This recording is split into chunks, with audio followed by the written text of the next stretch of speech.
hadis riwayat Abu Daud di kitab yang sama. Ada dua jenis doa puasa yang disampaikan di sini.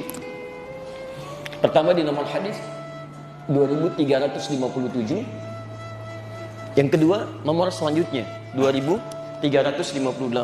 Sebentar. Jadi Abu Daud itu nama aslinya Sulaiman dari Sijistan, dikenal dengan Sulaiman As-Sijistani.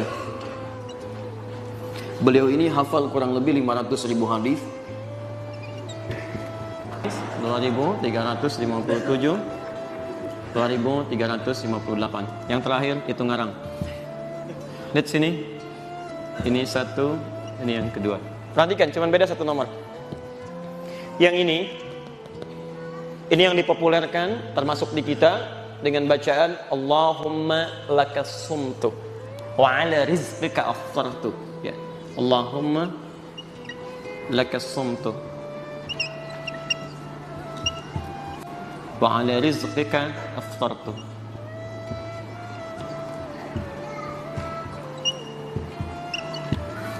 Kus, pernah dengar doa ini?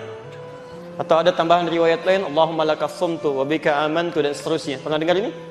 Taib, maka sumber utamanya diantaranya ada di Abu Daud, nomor hadis 2357. Yang kedua, ada hadis juga yang sangat populer, termasuk di Ad-Daraqutni, ya, dengan kalimat Zahabadh dhama, ya, Zahabadh dhama'u wabtallatil uruq, ya, wa thabatal ajru insyaallah. Tallatil uruq wa thabatal ajru insyaallah. Insyaallah. Dua doa ini kalau kita lihat rujukannya tersebut dalam kitab yang sama, hanya beda satu nomor, tapi nanti dengan penilaian yang berbeda. Yang ini diperselisihkan oleh ulama. Ada yang berpendapat bahwa riwayatnya sahih, walaupun juga ada hadis-hadis lain yang serupa yang nilainya lemah, dhaif. Cuma dalam kaidah ketika dhaif bertemu dengan syahid yang lainnya maksudnya menguatkan. Ya, misal ada di sini 3 orang, satu orang lemah ingatan, yang satu ingatannya sedang, yang satu ingatannya kuat.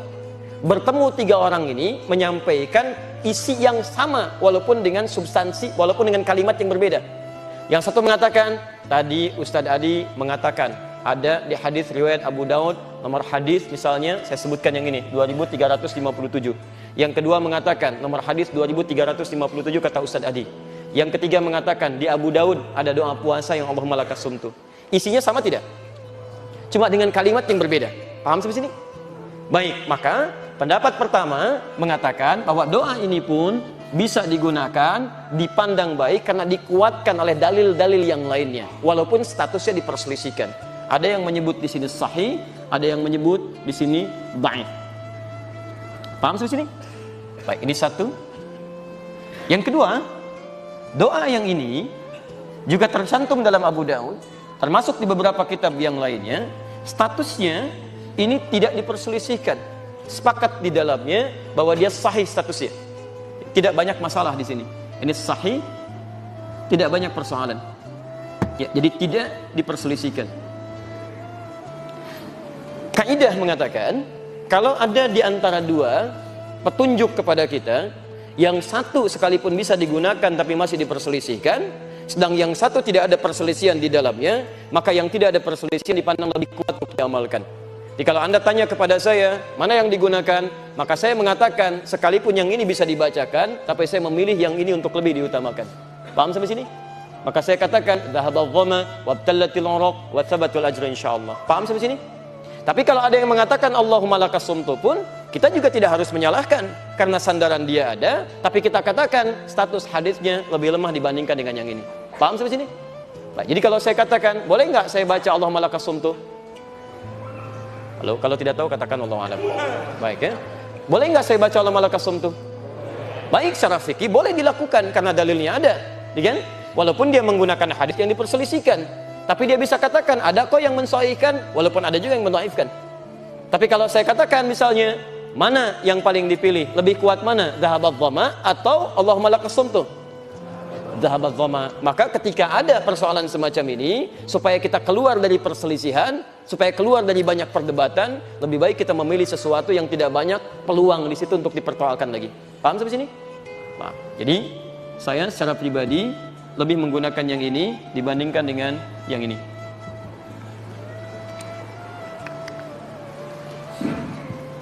Jelas di sini? Baik. Jadi jangan sampai Anda berdebat hanya persoalan masalah ini gitu kan. Baik, jadi misalnya mohon maaf ya, mohon maaf. Tapi sampai ribut, ya Allah malakasumtu, saya misalnya dhahabat dhama dan sebagainya. Ribut di situ saling mencela dan Anda menghilangkan esensi puasa Anda di situ.